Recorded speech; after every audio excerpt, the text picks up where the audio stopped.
This kind of community is a gift, as you say, that not everybody knows about.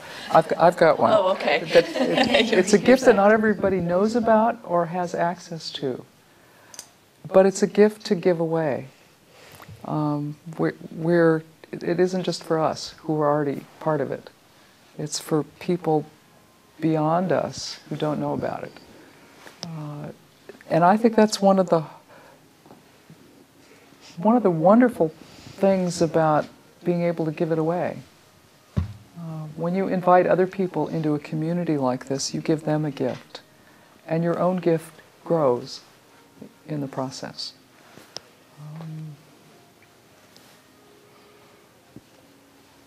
What have you found to be important about your part in a community like this? I'm being held back over here, so you can have it. Just to be around other people and try to learn things from them, and to gain everything that I can from other people that I meet in the community. Have you got any examples? What have you learned in the community? Just, I can't think of any specific examples now.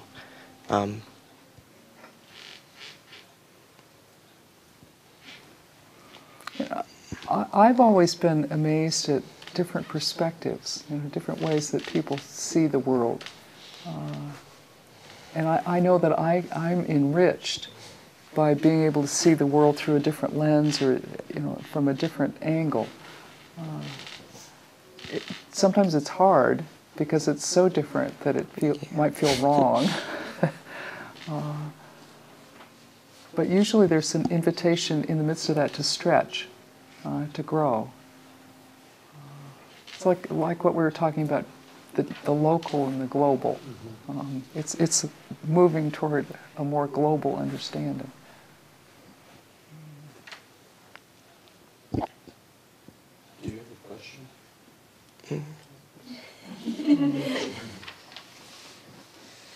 Our fount of questions. Have you been to Machu Picchu? No, I haven't been to Machu Picchu, but one of my brother bishops went right before the House of Bishops meeting. Have you gone? Not yet. Not yet. No, but I was reading about it in my book yesterday, so it looked cool. Looks very cool, even cold. There was a great article about Machu Picchu in National Geographic sometime this year. I save them up and read them on vacation. Did you see that one? No. Yeah, you might want to go look. It's just fantastic pictures. When you travel for these conferences, you said you run a lot. You run every day. Do you run outside, or are you confined to the treadmill in whatever hotel? Usually I run outside. Sometimes, particularly in some foreign countries, I'll use the treadmill. I run by myself. I've had run-ins with people in the U.S., but rarely. I just try to be wise about it. People did run outside in Quito, and it just didn't work. I used the treadmill there. I just didn't have the opportunity when it was light. Yeah. How about you? Do you run? Some. I prefer to play hockey for my exercise. Wow. It's just the adult beer league, if you will. Okay. You go and play, you have fun with buddies after the game. So. Another kind of community. Do you listen to music while you run? No, I don't. Really? I want to experience the wonder of creation, and I want to be quiet inside. So I don't. Do you ever listen to music? Yeah, I listen to music when I'm trying to concentrate and write. So probably a different kind of music, classical music or Celtic music. I like Celtic music a lot. How about you? What's your favorite kind of music? The Beatles. Wow. Wow. That was my introduction to rock and roll, which is what it was called then. I don't know if that's still... It's called music to me. Yeah. They were just becoming popular when I started noticing popular music. So, yeah. My dog is named after the Beatles. Really? What's your dog's name? George. George. Wow. Yeah. Have you met his dog? It's named after the quiet beetle, Okay. so that we hope.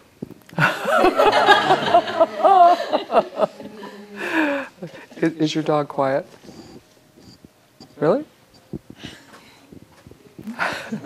Do you walk George? Do you rock George? Okay.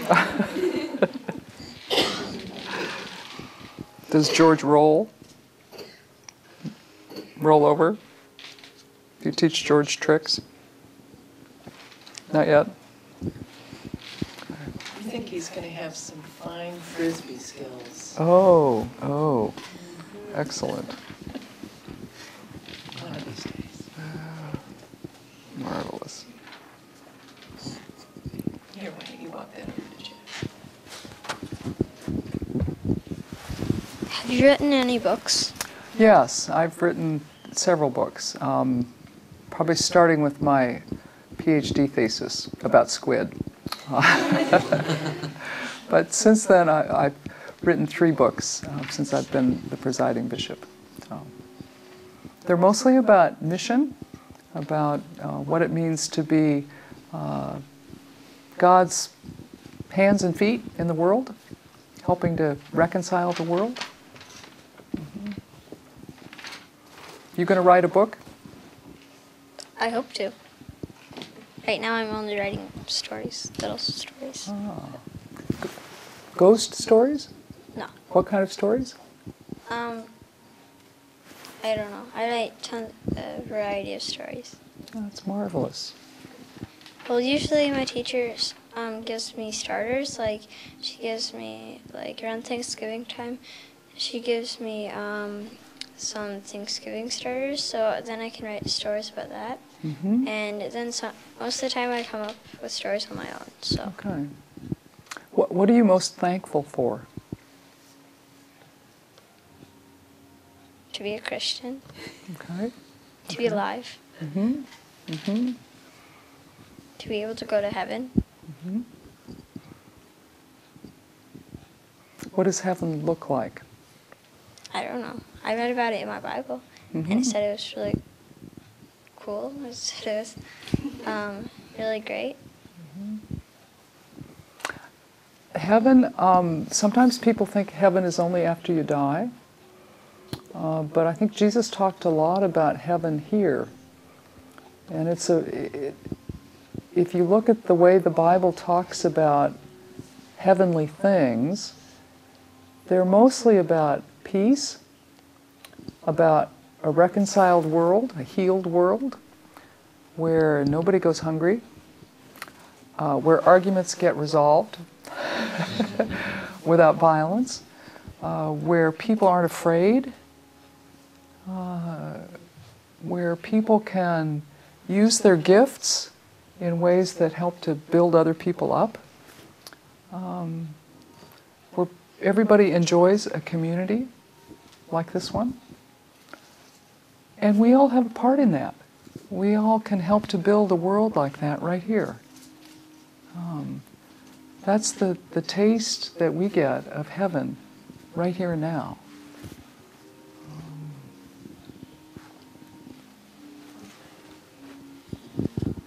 I really like that phrase, being God's hands and feet in the world. Can you kind of talk to the children and the young people about some of your thoughts about that and what that might mean for them, what they might do. Well, those are the big questions in life, I think. How to use what God has given us, usually the things that we're good at doing, to help build a world like that. You want to write stories, write a book, be president? Why? Or for what? I think that's the question for us. You want to go to Italy and spend more time there. For what purpose? Or how is it going to help to do that? Figuring out what we're good at is probably what, a lot of you are wrestling with. What are you good at doing? What do you enjoy? What brings you life? Being in what way? Being with other people, talking to them, learning about them, trying to be able to help them as best I can. Personally, I enjoy volunteering a lot. I help out with a Special Olympics team here in town, and that's what I'm planning on majoring in, special education, and that's one of my big things.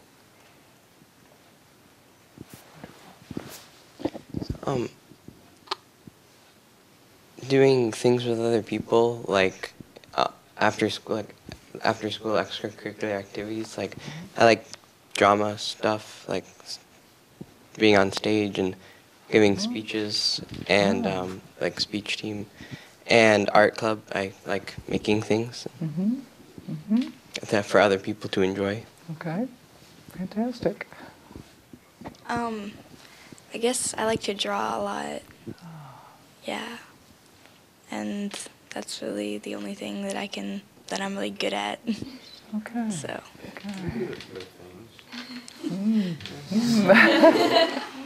Okay. I like to paint and swim. All right, fantastic. Sports are a way of healing the world too. I don't think people often think about that, but building a team, or using your body for many people is a way of feeling very alive.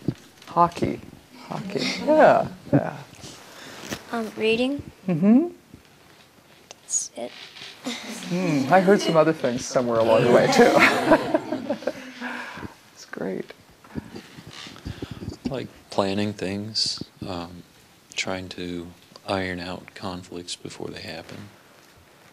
So I'm a team lead at work, so that's kind of where if I'm doing a good job, nothing ever gets to the point of conflict. Right. Major conflict. You're hearing from somebody a little older than you a way in which what he's good at is become a gift for healing in the wider world. That's something that none of us has ever finished doing, but it's one of the primary jobs of all of us as we grow and as we keep on growing.